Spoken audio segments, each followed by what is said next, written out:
Bulletin की शुरुआत केंद्रीय गृह मंत्री अमित शाह के वडनगर दौरे से करेंगे, जहां अमित शाह ने विकास की नई परियोजनाओं का उद्घाटन किया है। वडनगर में जिस स्कूल में प्रधानमंत्री मोदी ने पढ़ाई की थी, उसे अब धरोहर के तौर पर विकसित किया गया है। इसे प्रेरणा संकुल नाम दिया गया है और अमित शाह ने आज इस स्कूल का लोकार्पण किया। प्रधानमंत्री नरेंद्र मोदी के पैतृक गांव वडनगर में 300 करोड़ रुपए की लागत से म्यूजियम भी बनाया गया है, जिसमें 2500 वर्ष पुरानी संस्कृति के करीब 5000 अवशेष प्रदर्शित किए गए हैं। पुरातत्व विभाग की खुदाई में वडनगर में 2500 वर्ष पुरानी संस्कृति के अवशेष मिले हैं। अब इन्हें संरक्षित किया जा रहा है। अमित शाह ने इसे म्यूजियम का भी उद्घाटन किया। इसके अलावा अमित शाह ने करीब 33 करोड़ रुपए की लागत से बनकर तैयार हुआ आधुनिक स्पोर्ट्स कॉम्प्लेक्स भी जनता को समर्पित कर दिया है। इसमें एक हॉस्टल भी बनकर तैयार किया गया है, जिसमें 200 खिलाड़ी रह सकते हैं। इन सबके बीच सबसे ज्यादा सुर्खियों में है वो स्कूल जहां प्रधानमंत्री मोदी ने पढ़ाई की थी। अब स्कूल का रिनोवेशन कर दिया गया है और अमित शाह ने इसका उद्घाटन किया है। तो चलिए आपको दिखाते हैं कैसा दिखता है प्रधानमंत्री नरेंद्र मोदी का ये स्कूल।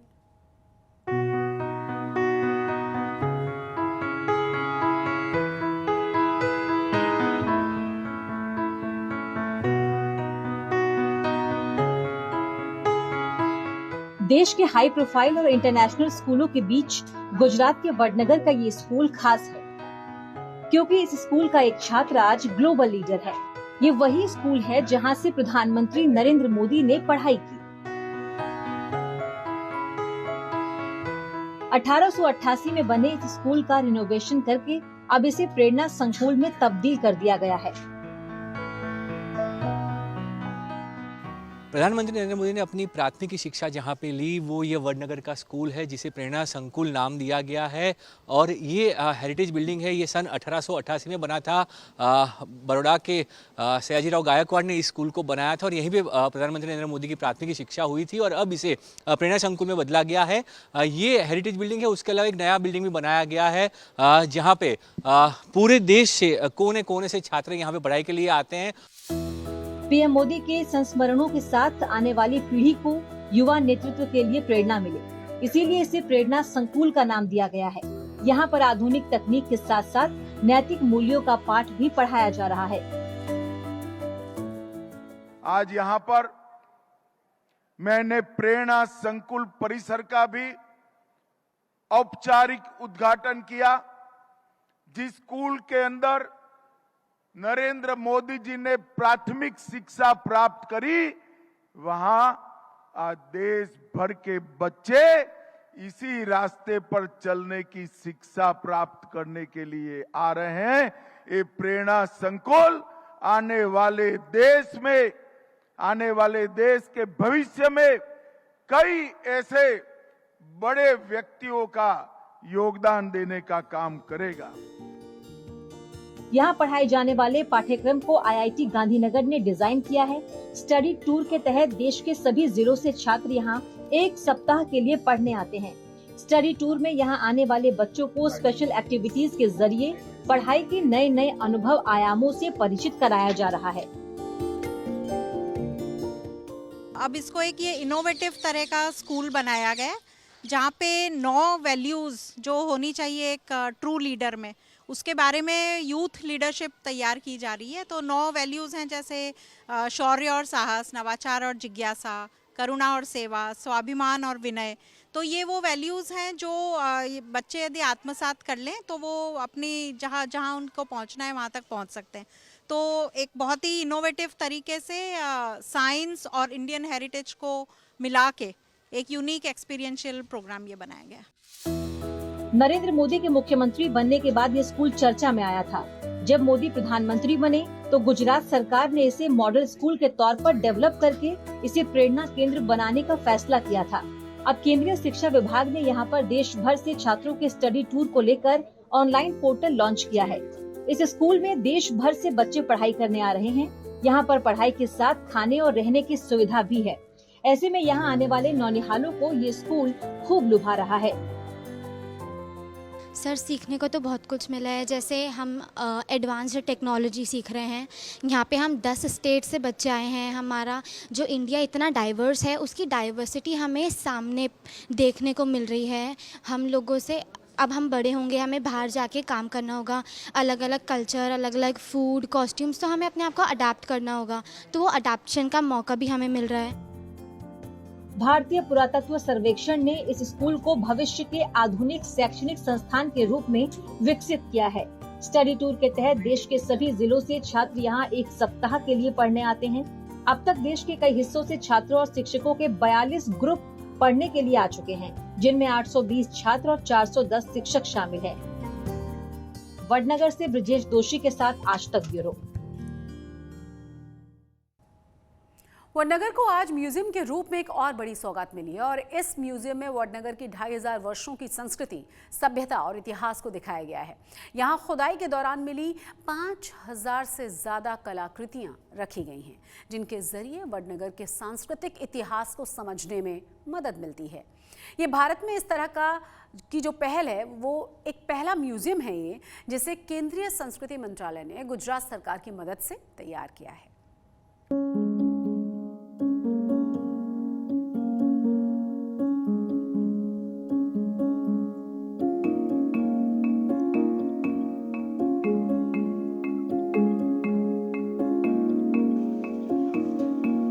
प्रधानमंत्री नरेंद्र मोदी के जन्म स्थान वडनगर की ये नई पहचान है। 12,500 वर्ग मीटर क्षेत्र में फैला ये 4 मंजिला म्यूजियम वडनगर का प्राचीन इतिहास समेटे हुए है। करीब 298 करोड़ रुपए की लागत से बने इस म्यूजियम को केंद्रीय गृह मंत्री अमित शाह ने जनता को समर्पित कर दिया। वडनगर को अपने पुरातत्वीय इतिहास के लिए जाना जाता है। ये म्यूजियम वडनगर की 2500 वर्षों की संस्कृति, सभ्यता और इतिहास को दिखाने के लिए ही बनाया गया है। आज यहाँ पर लगभग 300 करोड़ की लागत से एक म्यूजियम बनाया गया है और मैं नरेंद्र भाई को बहुत साधुवाद देना चाहता हूं। इन्होंने ये परिकल्पना कर न केवल वडनगर, गुजरात और देश की संस्कृति को दुनिया के नक्शे पर रखने का काम किया है। संग्रहालय भवन, उत्खनन स्थल, इसके अंदर 2500 साल से पुरानी वडनगर की यात्रा को जीवंत करने का काम संग्रहालय बनाने वालों ने किया है। गुजरात के प्राचीनतम जीवंत शहर वडनगर का इतिहास बहुत ही भव्य है।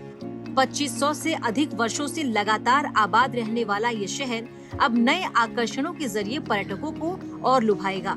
इस म्यूजियम का उद्देश्य यहाँ खुदाई के दौरान मिली पुरातात्विक वस्तुओं के माध्यम से वडनगर के सांस्कृतिक इतिहास को उजागर करना है। दावा है कि वडनगर मौर्य काल से ही एक जीवंत शहर रहा है। यहाँ बौद्ध, जैन संस्कृति और धर्म का संगम भी मिला है। ये म्यूजियम न केवल वडनगर के पुरातन होने का बोध देता है, वडनगर के हर समय समयांतर में संस्कृति, व्यापार, नगर रचना, शिक्षा और शासन के भी कई सारे कंट्रीब्यूशन को, योगदान को उजागर करता है।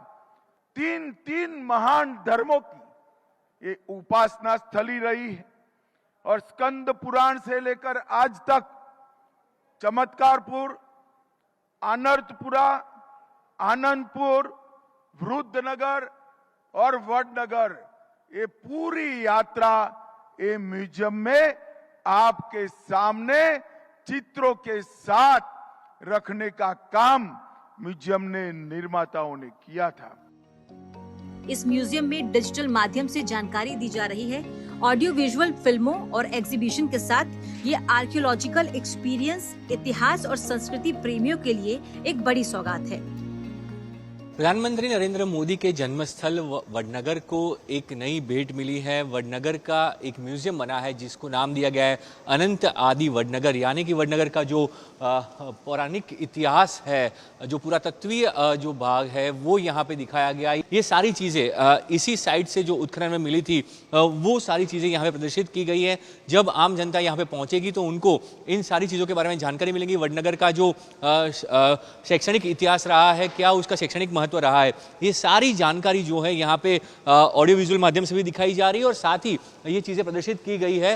तो ये पूरा इतिहास यहाँ पे दिखाया गया है। प्रधानमंत्री बनने के बाद नरेंद्र मोदी ने यहाँ पे एक म्यूजियम बनने की बात कही थी और वो आज जो उनका सपना था वो अब जो है निर्माण हो चुका है और ये अब आम जनता के लिए खोला जा चुका है। तो ये यहाँ के इतिहास को दर्शाएगा, साथ ही वडनगर के साथ गुजरात की जो इतिहास है वो यहाँ पे लोगों को जानने को मिलेगा। इस म्यूजियम में पुरातात्विक खुदाई के दौरान मिली 5000 से ज्यादा कलाकृतियां हैं, जो वडनगर के 2500 वर्षों के इतिहास और इसके प्राचीन ज्ञान के भंडार को उजागर करती हैं। वडनगर में उस वक्त के सिक्के, लेख ये दिखाते हैं कि यहाँ की नगरीय व्यवस्था कैसी थी। वडनगर से ब्रिजेश दोषी के साथ आज तक ब्यूरो।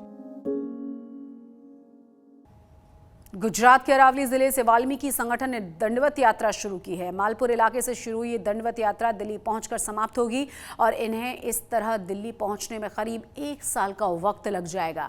ये दिल्ली पहुंचकर प्रधानमंत्री नरेंद्र मोदी को अपना मांग पत्र सौंपना चाहते हैं। इनकी मुख्य मांग है गुजरात के दफ्तरों में काम करने वाले सफाई कर्मचारियों को स्थायी करने की। दंडवत यात्रा कर रहे वाल्मीकि संगठन के अध्यक्ष लालजी भगत का कहना यह है कि पिछले कई सालों से धरना प्रदर्शन जैसे आंदोलन जारी हैं, लेकिन गुजरात सरकार उनकी बात सुनती ही नहीं है। मेरी मांग है सरकार को आउटसोर्सिंग, करार आधारित और जो कॉन्ट्रैक्ट पद्धति है वो नाबूद करो और जो कामदारों को सीधा उसके खाते में पेमेंट डालो। और दूसरी मांग है भारत देश के सभी वाल्मीकि समाज के समुदाय के लोग जो सफाई में जुड़े हुए हैं, रोस्टर और अनामत का मुद्दा लेके उसको अन्याय हो रहा है। जो कई सालों से जो सफाई कर्मचारी जहाँ नगर निगम में काम कर रहे हैं उसको पक्के नहीं करते और दूसरे लोगों को पक्के करते हैं। और अब आपको मिलवा देते हैं गुजरात के गाड़ी वाले बाबा से। इन दिनों महाकुंभ में इनकी खूब चर्चाएं हैं। देवभूमि द्वारिका के रहने वाले नागा बाबा कुशपुरी अपने अनोखे अंदाज की वजह से चर्चाओं में हैं। इनकी खासियत यह है कि ये कार में ही रहते हैं, काला चश्मा लगाकर स्कॉर्पियो कार के बोनट पर बैठकर धुनी रमाते हैं और भक्तों को आशीर्वाद देते हैं।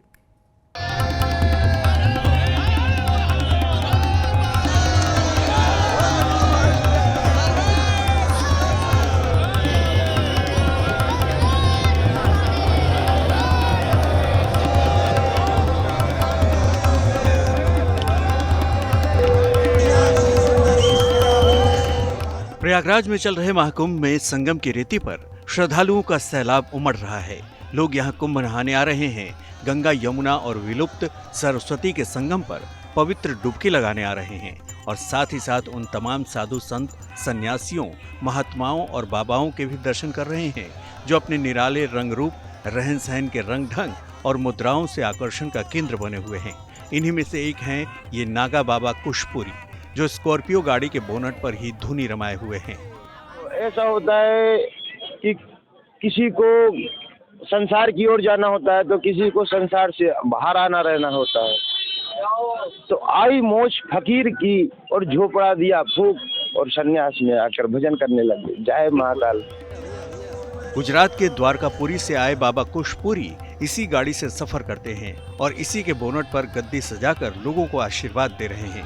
बाबा के इर्द गिर्द श्रद्धालुओं की भीड़ लगी है। लोग इनके पास आ रहे हैं, सेल्फी ले रहे हैं और इनसे भभूत का टीका लगवा रहे हैं। इनका स्टाइल तो सबसे जुदा है ही।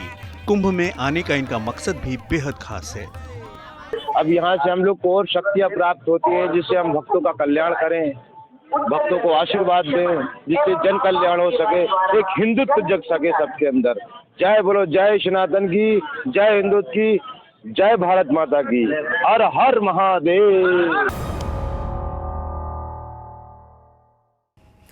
इंडियन स्पेस रिसर्च ऑर्गेनाइजेशन यानी कि इसरो ने अंतरिक्ष में एक और इतिहास रच दिया है। इसरो ने स्पेडएक्स मिशन के तहत स्पेसक्राफ्ट डॉकिंग की प्रक्रिया सफलतापूर्वक पूरी कर ली है, जिसका मतलब ये है कि इसरो ने दोनों ही सैटेलाइट को अंतरिक्ष में जोड़ दिया है।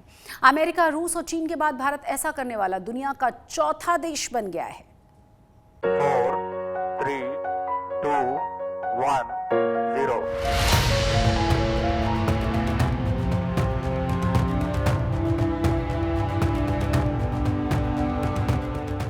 इसरो के वैज्ञानिक और देशवासी जिस खुशखबरी का इंतजार कर रहे थे, वो आखिरकार आज आ ही गई। ये खुशखबरी अंतरिक्ष से आई है, जहां 2 स्पेसक्राफ्ट को सफलतापूर्वक जोड़ दिया गया है। ये प्रक्रिया ही स्पेस डॉकिंग कहलाती है, जिसका इसरो के वैज्ञानिकों ने सफल प्रदर्शन कर दिखाया है। इसके बाद इसकी जानकारी देशवासियों को इसरो की ओर से सोशल मीडिया एक्स पर वीडियो शेयर कर दी गई, जिसमें अंतरिक्ष में 2 सैटेलाइट को जोड़ते हुए दिखाया गया। साथ ही अपनी पोस्ट में इसरो ने लिखा कि भारत ये उपलब्धि हासिल करने वाला दुनिया का चौथा देश बन गया है।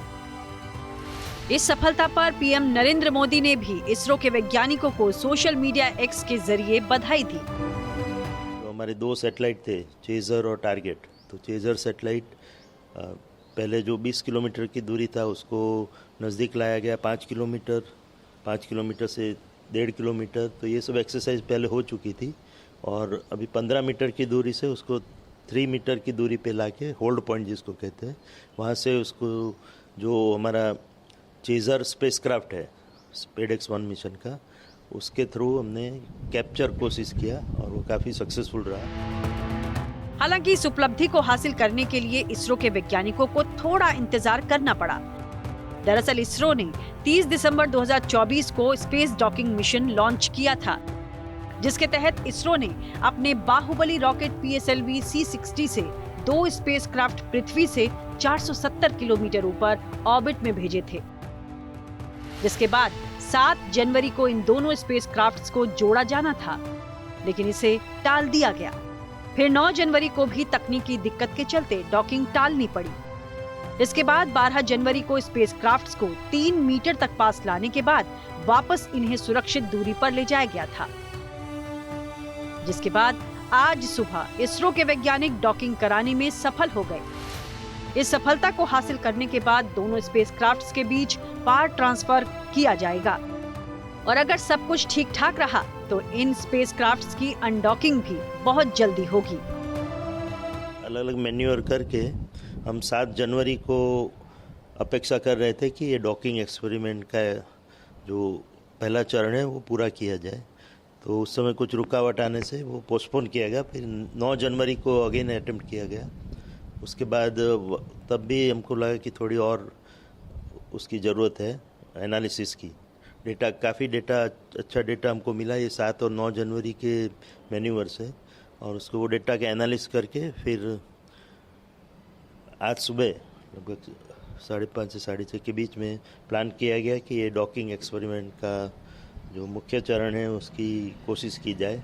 तो जैसा कि आपने इसरो की साइट पे भी देखा होगा कि ये एक्सपेरिमेंट काफ़ी सक्सेसफुल रहा है। बड़ी बात ये कि सफल डॉकिंग की ये उपलब्धि चंद्रयान 4, गगनयान और भारतीय अंतरिक्ष स्टेशन बनाने जैसे मिशन में बहुत अहम भूमिका निभाने वाला है, क्योंकि इसी डॉकिंग और अनडॉकिंग टेक्नोलॉजी के जरिए चांद की सतह से नमूने धरती पर लाए जाएंगे, स्पेस स्टेशन बनाने में मदद मिलेगी और गगनयान मिशन के तहत अंतरिक्ष में जाने वाले एस्ट्रोनॉट्स की भी मदद होगी।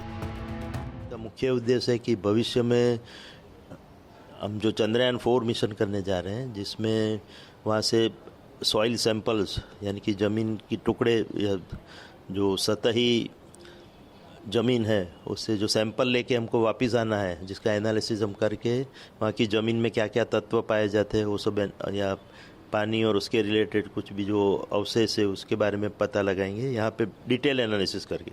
अभी तक जो एनालिसिस हुआ है वो रिमोट सेंसिंग से या तो रोवर पे जो इंस्ट्रूमेंट है उसके द्वारा। तो चंद्रयान 4 की दिशा में ये पहला महत्वपूर्ण कदम है। इसके अलावा भविष्य में जैसे कोई सैटेलाइट में कोई रुकावट आती है, कोई फेलियर आती है तो उसको करेक्ट करने के लिए, उसको सर्विसिंग करने के लिए, तो इन ऑर्बिट सर्विसिंग में भी ये डॉकिंग एक्सपेरिमेंट बहुत ही काम आएगा, क्योंकि वो सैटेलाइट के साथ हमारा जो सर्विस मॉड्यूल है वो डॉक होके उसमें जो भी कमी है, खराबी है, उसको रिपेयर कर सकते हैं। और भविष्य में इंटरनेशनल स्पेस स्टेशन जो है उसी तरह भारत अपना भारतीय अंतरिक्ष स्टेशन बनाने जा रहा है, तो उसके साथ डॉकिंग में भी ये जो डॉकिंग एक्सपेरिमेंट है उसके कारण हमको काफ़ी फ़ायदा मिलेगा। 2025 में इसरो की ये पहली बड़ी कामयाबी है, जिसने एक बार फिर अंतरिक्ष विज्ञान की दुनिया में भारतीय वैज्ञानिकों का लोहा मनवाया है। आज तक गुजरात के स्पेशल बुलेटिन में आज के लिए बस इतना ही, लेकिन देश और दुनिया की तमाम बड़ी और अहम खबरों के लिए आप देखते रहिए आज तक।